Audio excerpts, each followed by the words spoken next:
pour vous parler de Morin de Villefranche et de son Astrologia Gallica. C'est un sujet que j'ai rencontré il y a plus de 40 ans, lorsqu'en 1972, à la bibliothèque de l'Arsenal, je découvrais la deuxième édition des remarques astrologiques de Morin de Villefranche sur le centilogue de Ptolémée. Ça donnait en 75, fin 75, le premier livre que j'ai publié. J'avais donc à l'époque, je venais d'avoir 28 ans. Et j'ai publié en 93 l'ouvrage que Morin avait commenté. L'ouvrage de Nicolas Bourdin, qui par ailleurs est le traducteur attitré qu'on a constamment utilisé de la Tétrabible,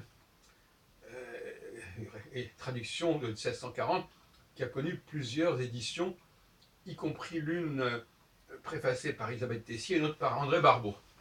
Et récemment, je suis tombé sur une recherche de Claude Thébault, qui s'occupe de Astromel, qui date des années 2014-2015, je crois, et qui a inspiré largement l'article Wikipédia sur Jean-Baptiste Morin de Villefranche, en Beaujolais, né en 1583 ou 84 et mort en 1656. Alors, depuis cet article, certains astrologues qui se croient très très malins nous disent que Jean-Baptiste Morin, en fin de compte, n'est pas l'auteur de l'Astrologia Gallica, et ils vont même jusqu'à croire que cette Astrologia Gallica n'a pas existé, n'est pas paru avant 1661, du fait de ses successeurs. Au point qu'ils contestent à Morin d'être un astrologue du XVIIe siècle. Bon, or, Morin n'a pas écrit que l'Astrologia Gallica, de toute façon, et il a écrit d'autres ouvrages, notamment ces fameuses remarques astrologiques, qui sont un préambule à l'Astrologia Gallica, et qui date de 1654, mais déjà en 1650, il se disputait avec Gassendi à ce propos de cet ouvrage, qu'il préparait, et dont il donne et dont il parle en permanence dans ses remarques astrologiques, où il donne même le chapitre, la section, etc. Donc cet ouvrage, il existait, il l'avait sous les yeux.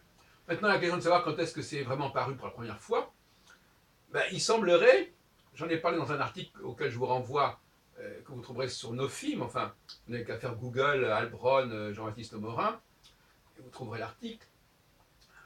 Il semblerait qu'il ait pu publier une première édition, puisqu'il était lui-même auto-éditeur, de l'Astrologia Gallica avant sa mort, entre 1654 et 1656, enfin dans les 2 dernières années de sa vie. Et en tout état de cause, c'est un auteur du XVIIe siècle qui a débattu de l'astrologie, qui a été un des grands défenseurs de l'astrologie au XVIIe siècle, notamment face à Gassendi, et qui a écrit de nombreux textes en latin, à telle enseigne d'ailleurs qu'on croyait presque qu'il avait écrit qu'en latin, et jusqu'à mon édition de 1975, les astrologues français croyaient qu'il fallait traduire Morin du latin en français, puisqu'il y a eu des traductions partielles de son Astrologia Gallica par Selva et par Hierose. En réalité, avec cela, on pouvait lire directement Morin de Villefranche en français, et lire toute une partie de son œuvre, surtout des lettres, des correspondances et des polémiques qui sont en français. Notamment celle de 1650 avec Gassendi, qui est tout à fait passionnante. Et donc Claude Thébault a raison de nous rappeler l'intérêt. Alors, ce qui m'intéresse, moi, c'est la problématique du recueil. Parce que Thébault pose la question de la rédaction d'un chapitre de l'Astrologia Gallica qui s'appelle la Vita, c'est-à-dire qui est une biographie de Morin, une biographie astrologique de Morin. Et il débat de savoir, il dit d'abord que évidemment c'est pas Morin qui l'a écrite, puisque, enfin ça veut rien, mais surtout qu'elle est fondée sur une fausse date de naissance, etc. Et donc que la démonstration par les directions primaires ne tient pas debout. Tout ça est tout à fait possible, même vraisemblable. Mais c'est pas parce que Morin n'a pas écrit un chapitre ou une annexe de son Astra Gallica qu'il n'est pas l'auteur de l'Astra Gallica. Cette espèce de raccourci est absolument hallucinant. Pour donner, faire une sorte de scoop, non, Morin de Villefranche est l'auteur de l'Astra Gallica. Il y a une partie de quelques dizaines de pages maximales qui ont pu être ajoutées par les uns ou par les autres, mais dans un ouvrage aussi volumineux, qui fait plusieurs centaines de pages, c'est dérisoire. Pas de la même façon que c'est pas parce que une nouvelle édition comporte un chapitre supplémentaire que il faut dire que c'est complètement une refonte de l'ouvrage. Pas du tout, c'est simplement quelque chose qui est rajouté, c'est tout, ça ne va pas plus loin. Donc, moi qui suis un spécialiste des recueils en général, des recueils prophétiques, il est clair que ces recueils peuvent, d'une édition à l'autre, comporter des éléments nouveaux, mais il faut garder le noyau de l'ouvrage et bien comprendre que on a d'ailleurs le même problème avec la Bible. La critique biblique a commencé par le fait que l'on a dit, notamment comme Spinoza, qui a été un des grands pionniers de la critique biblique, en dehors de son œuvre de philosophe, notamment de son traité théologico-politique, on a dit, ah ben voyez-vous, la Bible ne peut pas être de Moïse, puisque elle raconte la mort de Moïse sur le mont Nebo. Voyez-vous, des choses comme ça. Bon d'accord, il est possible que... C'est pas parce que... Ou alors dire... euh, tel ouvrage est de telle époque parce qu'on trouve des interpolations d'une certaine époque. Mais ça aussi, ça peut être des rajouts complètement périphériques qui ne permettent pas de dire de quelle époque est cet ouvrage.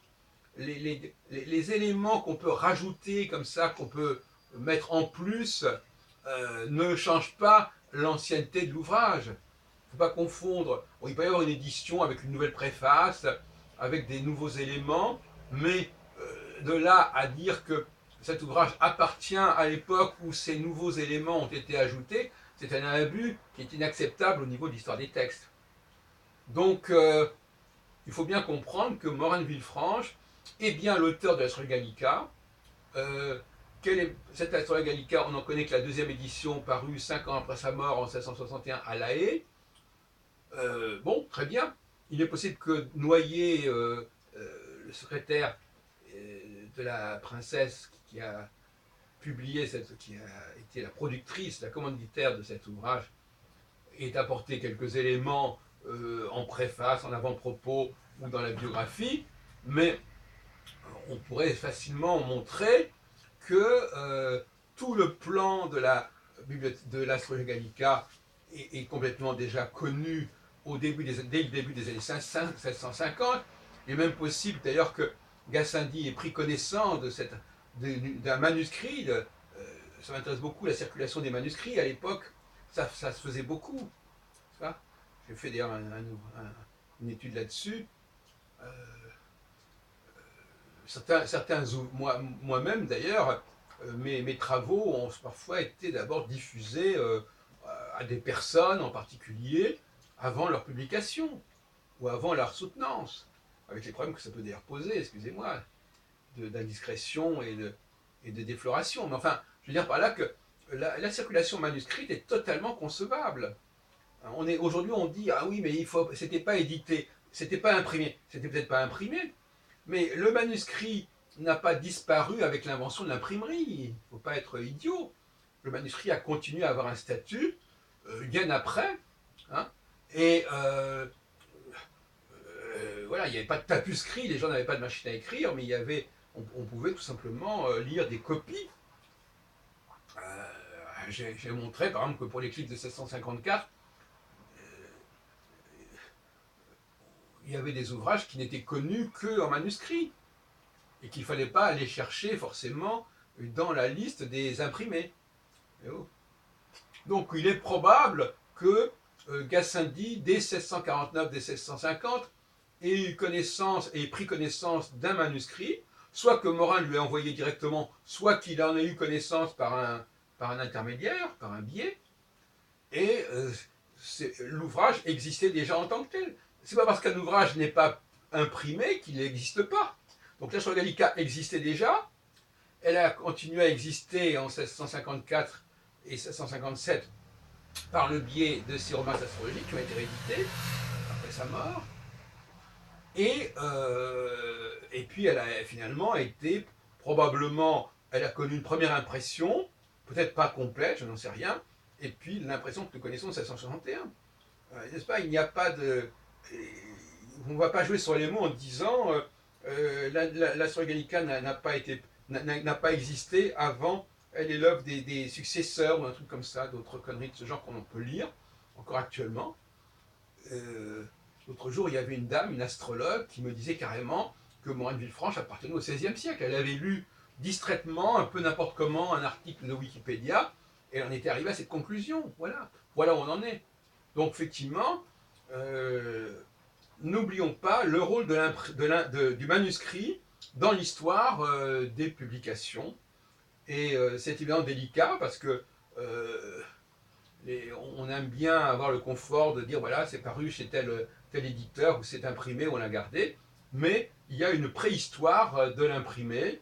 Il y a les imprimés circulaient, s'échangeaient, se discutaient avant même d'avoir été imprimés sous la forme de manuscrits.